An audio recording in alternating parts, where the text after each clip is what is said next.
좋습니다. 자, 이제 11시 51분에 말씀 시작합니다. 이제 제 잘못 아니에요.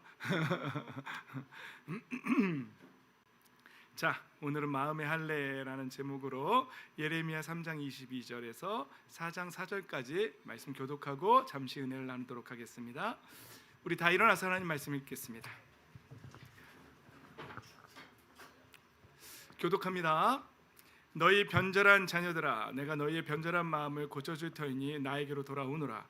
우리가 지금 주님께 돌아옵니다. 주님만이 우리의 하나님이십니다. 언덕에서 드리는 이교 제사가 쓸데없고 산 위에서 드리는 축제 제사가 우리를 구원하지 못합니다. 이스라엘의 구원은 진실로 주 우리의 하나님께만 있습니다. 옛부터 우리 조상이 애써서 얻은 모든 것을 그 수치스러운 우상이 삼켜버렸습니다. 우리 조상이 애써 모은 양떼와 소떼와 아들과 딸들을 모두 삼켜버렸습니다. 그러므로 이제 우리는 수치를 이유로 못하고 부끄러움을 이불로 덮겠습니다. 우리 조상이 아득한 옛날부터 오늘날까지 주 우리 하나님께 죄를 지었기 때문입니다. 주 우리 하나님께 순종하지 않았기 때문입니다. 이스라엘아, 정말로 내가 돌아오려거든 어서 나에게로 돌아오노라. 나 주의 말이다. 내가 싫어하는 그 역겨운 우상들을 내가 보는 앞에서 버려라. 내 마음이 흔들리지 않게 하여라.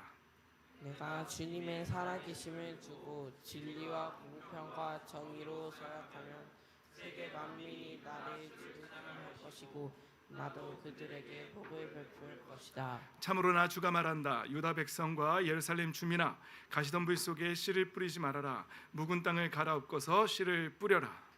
유다 백성과 예루살렘 주민아, 너희는 나 주가 원하는 할례를 받고 너희 마음의 포피를 잘라내어라. 그렇지 않으면 너희의 악한 행실 때문에 나의 분노가 불처럼 일어나서 너희를 태울 것이니 아무도 끌 수 없을 것이다. 아멘. 할렐루야. 예수 그리스도의 생명의 빛으로 충만하시기를, 그 빛을 받아 누리시기를, 치유와 회복이 일어나시기를 예수님의 이름으로 축복합니다. 자리에 앉겠습니다. 네. 하나님의 얼굴을 구한다, 하나님의 임재를 구한다. 그게 어떻게 하는 걸까요? 뭘까요? 내가 영으로, 우리 이런 찬양 있잖아요. 예배하리니, 내가 영으로 예배한다, 영으로 찬양한다. 근데 궁금점이 있어 보셨어요? 네. 내가 영으로 어떻게 하면 예배할 수 있을까? 하나님의 얼굴을 구하고 임재를 구한다는 건 뭘까? 이런 궁금증.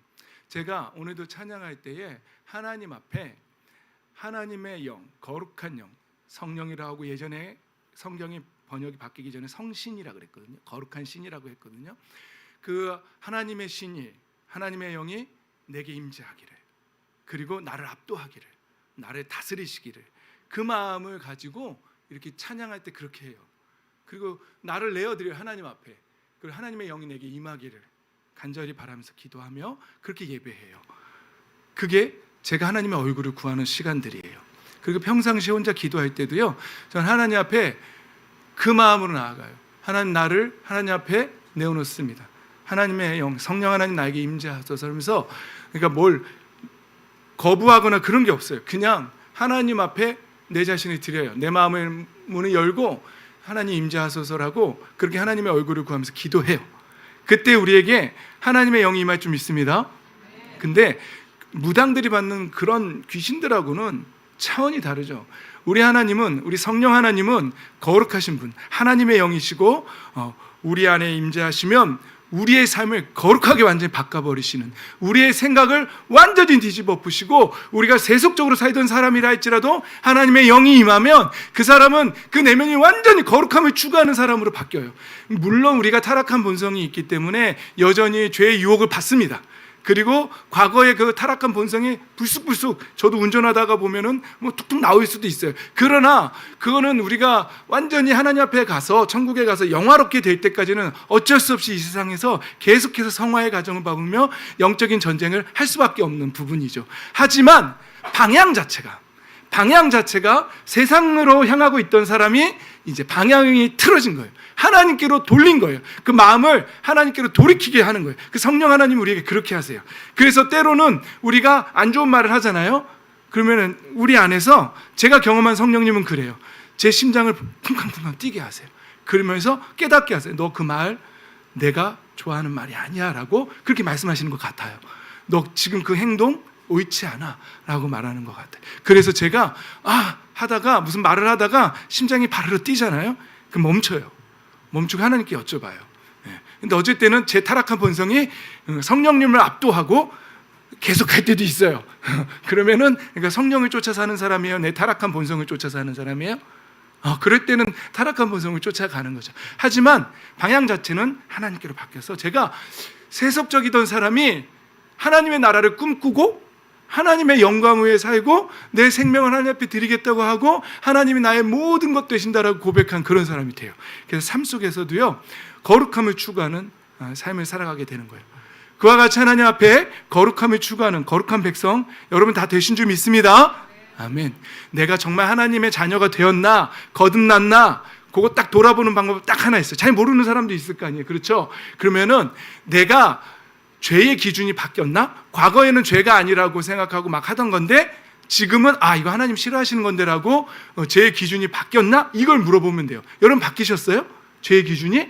예를 들면 이럴게요. 우리 친구들이 과거에 이런 거예요. 내가 교회에 하나님을 믿기 전에 예수 그리스도를 영접하기 전에는 우리 청년들 막 야동을 막 본단 말이죠. 근데 야동 본다고 해서 뭐 경찰이 잡혀가요? 그러진 않죠. 그러진 않아요. 그런 종류도 있긴 있어요. 소유만 해도 잡혀가는 게 있긴 있어요. 그런데 과거에는 그런 걸 봐도 죄가 아니야 라고 생각했는데 예수님을 믿은 다음에 이제 물어봐요. 하나님 앞에 죄 아니에요. 죄예요. 죄죠. 어때요? 기준이 바뀌었죠? 예수님 믿기 전에는 죄가 아니었는데 예수님을 믿고 난 다음에 이게 죄야 하나님 앞에서. 그러면 이제 그걸 끊어내는 거예요. 인정이 돼요 그게? 그럼 변화되신 거예요. 그러면 그걸로 알 수 있어요. 나 거듭났구나. 성령님 내 안에 들어오셨구나. 나 죄의 기준이 바뀌었네. 된 거예요. 할렐루야.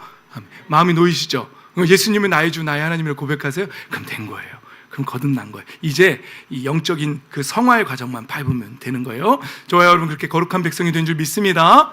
아멘. 그렇습니다. 저는요 그래서 신앙은 제가 과거에는 저도 기도원에서 처음 예수님을 믿었고 우리 땐 그랬어요. 우리 때 막 그 중고등부 수련회 어디로 간지 알아요? 기도원으로 갔어요. 기도원 가가지고 막 무릎 꿇고 산에 가가지고 막 산기도 하고 뭐 그랬어요. 우리 중고등부 때 우리 중고등부 친구들 뭐 그런 걸 시키면은 뭐 큰일 날 걸요, 그죠? 그리고 산에서 막 우리 그 있잖아요. 담력 테스트 하고 막 이런 것도 하고 그래서 지금 고소당할 거야. 그런 거 하면은 우리 애를 그렇게 했다고 막 그러면서 하여튼 그때는 그랬어요. 그래서 제 믿음의 시작은 기도원이었어요. 그래가지고 막 불러불러 막 이런 거였어요. 그런데 이 불러불러 하는 사람들의 특징 중에 하나가 뭔가 힘은 있어 보여요. 에너지 막 충만하고 이런 건 있어 보여요. 그런데 나쁜 특징 중에 하나가 뭐냐면 성품의 변화가 없어요. 그쪽으로 가는 사람들이 성품의 변화가 없어요. 희한하죠? 그러면서 막 되게 교만해. 영적 우월감만 갖고 그 귀신 못 쫓아내? 나한테 데리고 와. 내가 다 할 수 있으면 이런 식으로 해서 자기의 어떤 그런 에너지 기도를 하면은 치성을 들여서 자기한테 에너지가 쌓인다고 그렇게 생각을 하기 시작해요. 그러면서 막 교만하고 막 그렇게 돼요. 그러면서 성품의 변화는 없고 막 정죄하고 막 그래요. 근데 제 신앙 처음에 신앙 칼라가 그랬어요. 정죄 엄청 했어요. 막 그따위로 신앙생활 하려면은 때리쳐 막 이러면서 막 그런 식으로 막 했었어요. 그러니까 저희 가족들은 어땠을까요? 힘들었겠죠. 상상만 해도 힘들었겠죠. 그런데 어느 날부터 제가 목회 철학이 신앙이 바뀌었어요. 뭘로 바뀌었냐면요, 그런 귀신론, 그런 거에 집중하던 사람이 이제는 하나님의 형상을 회복하는 신앙으로 바뀌었어요. 저는요 지금은 어떤 생각 갖고 있냐면 모든 신앙의 최종 목적지는 이거라고 생각해요. 내가 기도하는 목적도 이거고 내가 말씀 보는 목적도 이거고 내가 예배하는 목적도 그러고 내가 평상시에 신앙생활 하는 목적 자체가 이거예요. 뭐라고요? 하나님의 형상 회복, 이거라고요. 여기에 저는 목숨을 걸어요. 그러다 보니까 제가 변하기 시작한 거예요. 여러분 우리는 창세기에 보면은요, 창세기예요. 창세기 1장 26절에 보면 하나님이 뭐라고 말씀하시냐면 우리가 우리의 형상을 따라서 우리의 모양대로 사람을 만들자 이렇게 말씀하세요. 이게 겉모습일까요? 이 형상과 모양이? 그렇지 않아요. 하나님의 성품이에요. 하나님의 성품, 하나님의 사랑이고요. 성경은 하나님을 한마디로, 한 단어로 표현하면 하나님은 사랑이시다 이렇게 말씀하세요. 그런데 그래서 하나님이 당신의 형상대로 사람을 창조하셨을 때 형상대로 사람을 창조하셨다 이렇게 창세기에는 분명하게 말하고 있어요. 그런데 인간이 타락했어요. 그리고 뭘 잃어버렸냐면 이 하나님의 형상을 잃어버렸어요. 그래서 창세기는 이걸 고발해요. 사람의 죄악이 세상에 가득 차고 마음에 생각하는 모든 계획이 언제나 악할 것뿐임을 하나님이 아시고 후회하시고 탄식하셨다라고 성경이 말하고 있어요. 그래서 우리가 타락했음을 성경이 말하고 있는데 이제 그 다음에 예수님이 오셔서 하시는 일이 뭐냐면요, 로마서 8장 29절을 보면 하나님께서 미리 아신 사람들을 택하셔서 뭘 하도록 정하셨다고요? 자기 아들의 형상과 같은 모습이대로 미리 정하셨어요. 이것도 겉모습 아니에요? 예수 아들의 형상, 삼위일체 하나님의 그 마음, 하나님의 성품을, 하나님의 형상을 다시 회복시키도록 하나님이 정하셨다는 거예요. 이게 하나님의 목적이에요. 갈라디아서 4장 19절 다 같이 읽을까요? 시작! 나의 자녀 여러분, 나는 여러분 속에 그리스도의 형상이 이루어지기까지 다시 해산의 고통을 겪습니다. 사도 바울 선생님이 목회하면서 목회의 철학을 어디다 맞췄냐면요, 사도 바울 선생님이 사역하던 그 교회 성도들이 그리스도의 형상이 다시 이루어지기를, 거기에 초점을 맞추신 거예요. 해산의 고통은 엄청 힘드셨겠죠, 사역하는데. 근데 그 사역의 목적이 뭐라고요? 거기 교회 성도들이 뭘 회복하기를요? 그리스도의 형상을 회복하는, 그게 하나님의 성품을 다시 회복하는 거예요. 골로새서 3장 10절에도요 사도 바울 선생님이 뭐라 그러냐면 새 사람을 입으래요. 이 새 사람이 어떤 사람이냐면요, 이 새 사람은 자기를 창조하신 분의 형상을 따라 끊임없이 새로워지는 거예요. 이 새 사람은요 하나님의 형상을 계속 회복하는 사람이에요. 끊임없이 회복하는 사람이에요. 그래서 참 지식에 이르게 된다는 거예요. 할렐루야. 이 형상 회복하시기를 예수님의 이름으로 축복합니다. 여러분 왜 기도할까요?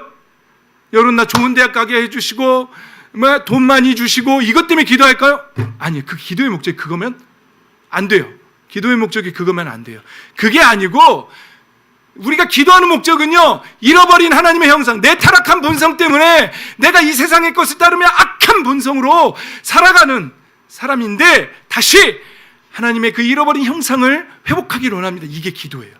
이게 진짜 기도예요. 이게 가장 높은 수준의 기도예요. 이 기도 하게 되시기를 예수님의 이름으로 축복합니다. 아멘. 그거 회복하면은요 모든 것들을 더하시겠다고, 하나님의 나라와 그 일을 먼저 구하면요 모든 것들을 더하시겠다고 약속하셨어요. 그러니까 그 모든 것들을 구하지 마세요. 그냥 뭘 구하라고요? 하나님의 나라와 하나님의 형상을 구하는 거예요. 다시 하나님의 형상을 회복하는 그 기도를 하는 거예요. 우리가 예배하는 목적 뭘까요? 이 형상 회복하기 위해서. 우리가 신앙생활하는 목적이 뭘까요? 이 형상 회복하기 위해서 하는 거죠. 그래서 베드로 선생님도 이렇게 말하는 거예요. 베드로 선생님도 사역하면서 이 세상에서 정욕 때문에 부패하는 사람들이 되는 것이 아니라 하나님의 성품에 참여하는 사람이 되게 하시려는 것입니다 라고 이렇게 말해요. 베드로 선생님도 편지에다가 하나님의 성품에 참여하는 사람이 되라고 이걸 굉장히 강조하는 거예요. 여러분, 그래서 제가 이렇게 말하는, 한국 교회는요 거룩의 척도를 뭘로 보냐면요 술 담배 안 하는 사람, 그 교회 안에요 이런 사람이 되게 많아요. 나 술 담배 안 해. 그리고 거룩하다 그래요. 그런데 이 사람의 삶을 보면은요 뒤에서 맨날 뒷담화 까고요, 교회에서 막 편가르기 하고요, 막 이런 짓을 해. 집에 가서는 아내한테 함부로 하고요, 남편한테 함부로 하고요, 자녀한테 함부로 하고요, 부모한테 함부로 해요. 그런 식으로 하면서 술 담배 안 한다고 내 거룩한 사람이라고 그렇게 말하는 게 착각이에요. 차라리 술 담배 그건 안 되고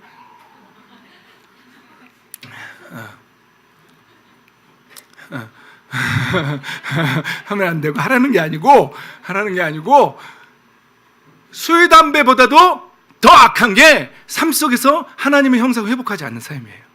그냥 종교적인 사람들인 거죠. 종교 행위만 하고 예배는 하고 기도는 해. 근데 삶 속에서 하나님의 형상이 없어. 그러면 이거 가짜예요. 안 돼요. 하나님 싫어하시는 거예요. 여러분, 이스라엘 백성의 이상한 신앙. 제가 요즘 우리 교회는 매일 성경을 가지고 큐티하는데 지금 예레미야를 하고 있거든요. 예레미야를 제가 지금 우리가 11장, 오늘 12장까지 나갔나요?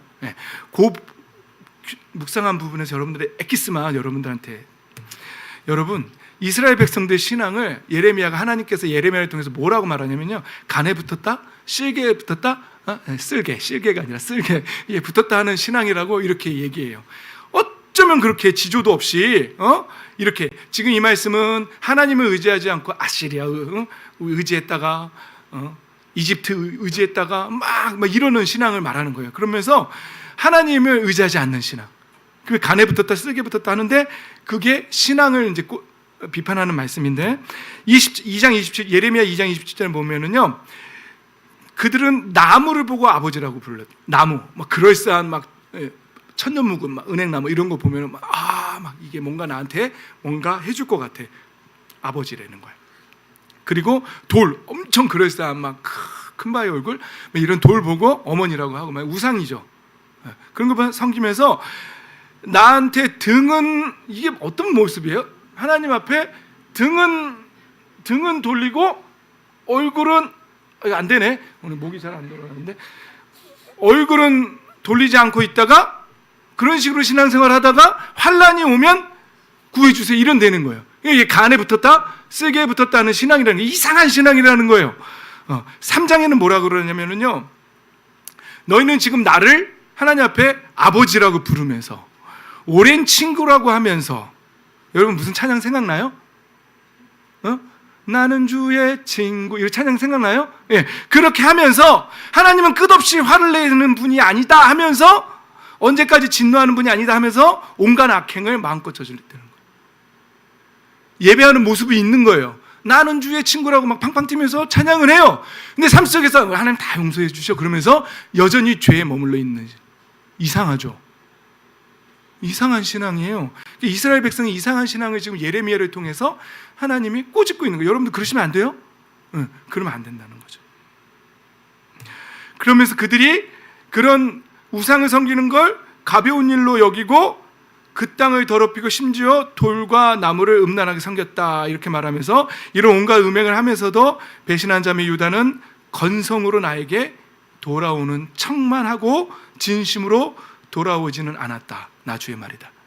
그러니까 이 사람들이 예배를 안 드린 건 아니에요. 예배를 드렸어.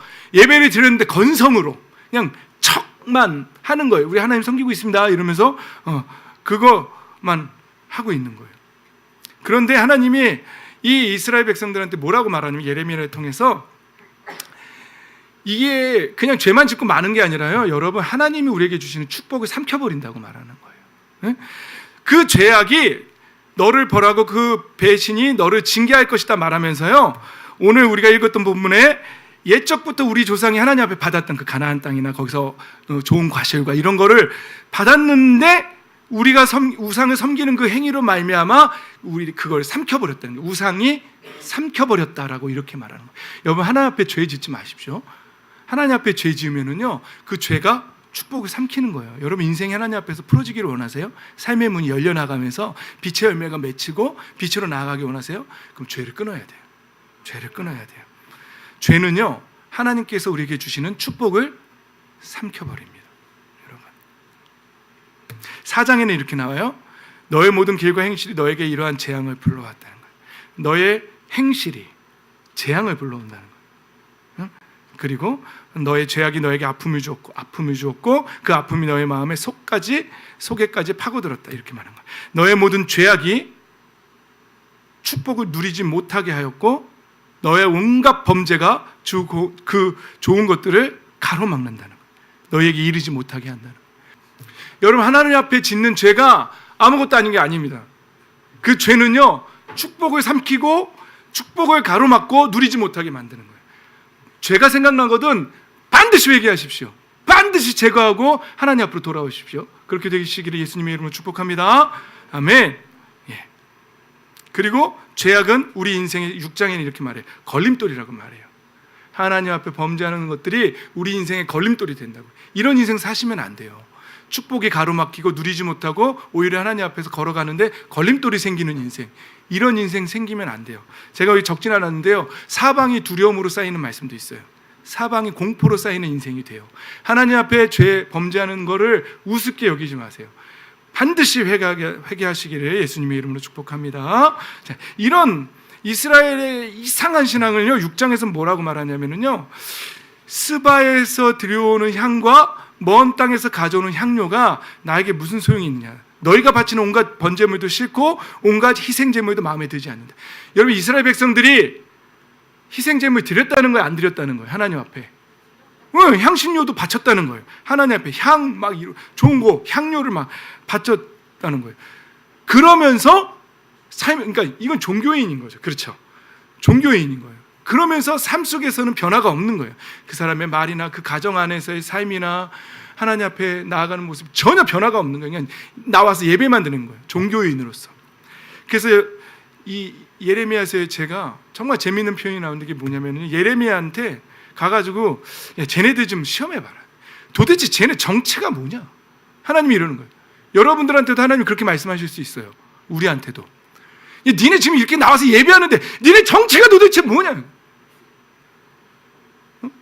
나한테 재물은 바치고 헌금도 바치고 아멘도 하고 막 하는데 삶의 변화가 없어요. 하나님이 원하시는 삶의 변화가 없는 거예요. 도대체 정체가 뭐냐? 이 말씀을 하나님이 우리한테도 예레미야서를 통해서 하실 수 있다는 것이죠.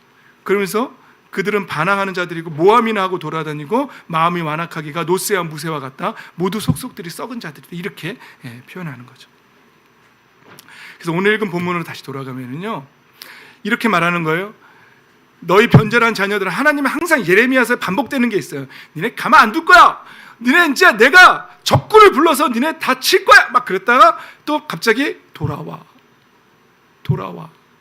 좀 돌아와. 계속 이게 반복돼요. 그러니까 제가 볼 때 하나님이 뭔가 이 정서적으로 지금 이게 심하신 것 같아요. 막 가만 안 두겠다고 막 그러시다가 좀 돌아와 막 이랬다 계속 반복돼. 예레미야 읽어보세요.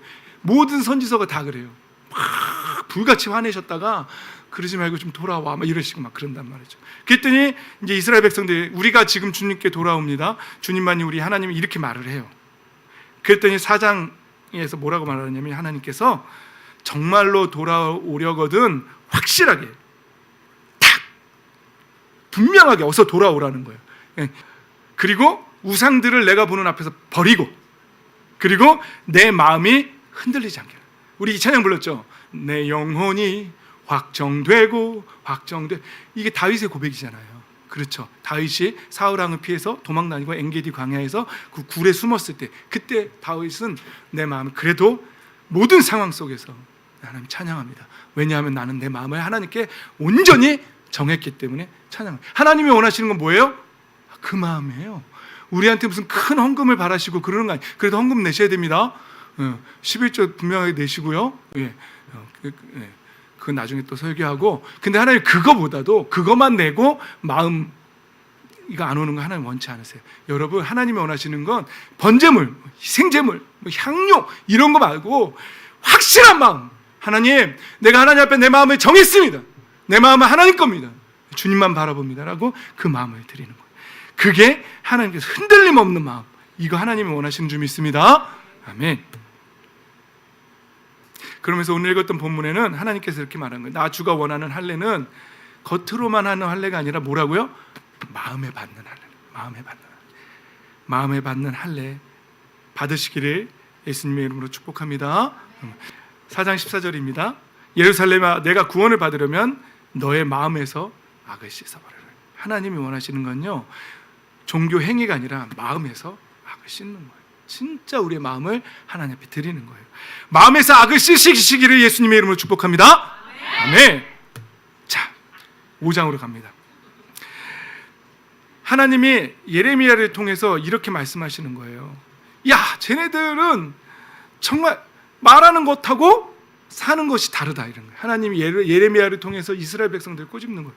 야, 왜 말하는 거하고 니네 예배하는 모습하고 돌아가서 사는 삶하고 왜 이렇게 다르냐는 거예요. 하나님 앞에서 지금 저 자신도 치면서 얘기하고 있으니까 오해 없이 들으시기 바랍니다. 마치 이렇게 하니까 저는 잘하면서 여러분들한테만 그게 아니라 말과 사는 것이 다르다. 이게 이 말씀에 가장 해당되는 사람들이 목사들. 설교는 진짜 잘하는데 삶이 안 변해요. 그래서 어느 목사님이 이러셨어요. 설교자들은 자기들이 설교한 대로만 살면 된대. 그리고 대표 기도자들은 자기들이 기도한 대로만 살면 된대. 그냥은 안 넘어가요.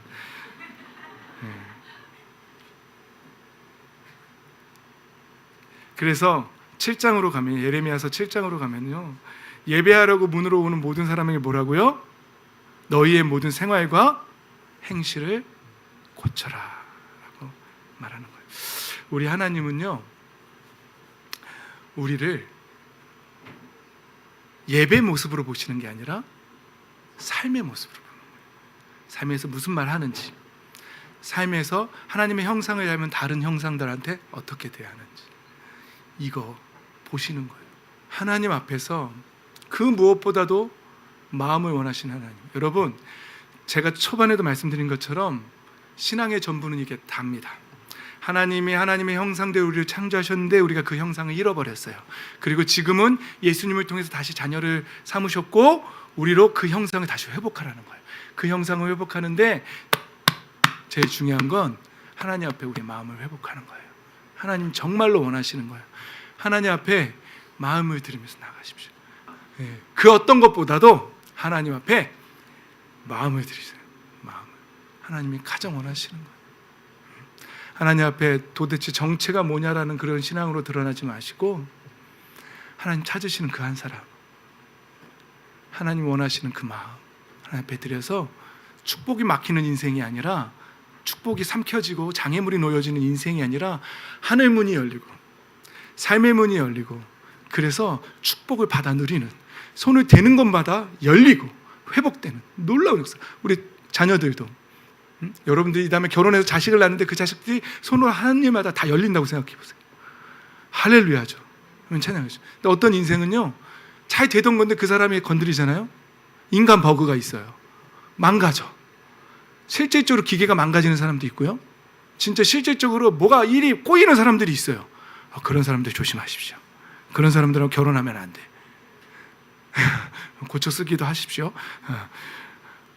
여러분, 하나님 앞에서 모든 일이 형통하고 잘 풀어져 나가고 열려져 나가는 빛의 열매들이 맺히는 복된 인생, 죄를 다 끊어내고 하나님이 찾으시는 그 마음, 하나님의 형상을 회복하는 그런 복된 인생 다 되시기를 예수님의 이름으로 축복합니다.